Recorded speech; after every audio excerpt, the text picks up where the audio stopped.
दुर्घटना पीड़ित की मदद के लिए रुका मंत्री का काफिला, घायल को खुद के वाहन से भिजवाया अस्पताल। छत्तीसगढ़ की महिला एवं बाल विकास तथा समाज कल्याण मंत्री श्रीमती लक्ष्मी राजवाड़े ने एक बार फिर अपनी संवेदनशीलता और मानवीयता का परिचय दिया। रायपुर से अपने निज निवास बीरपुर जाते समय मंत्री श्रीमती राजवाड़े का काफिला जैसे ही सुतर्रा मोड़ कटघोरा पहुंचा, उन्होंने सड़क पर दुर्घटनाग्रस्त एक दोपहिया वाहन सवार युवक को देखा।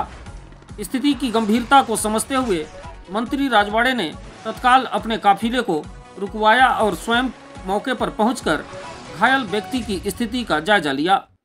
उन्होंने बिना समय गंवाए घायल को अपने वाहन से सामुदायिक स्वास्थ्य केंद्र कटघोरा भिजवाने की व्यवस्था की। श्रीमती राजवाड़े ने कोरबा जिले के मुख्य चिकित्सा एवं स्वास्थ्य अधिकारी को फोन कर घायल को त्वरित और समुचित उपचार देने के निर्देश भी दिए। हाँ, गिरा पड़े। ये दर्द हो रहा है? हाँ? आप ऐसा सीधा पलटो तो सकोगे? हाँ?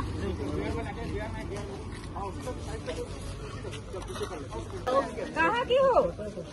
कहाँ के रहने वाले हो?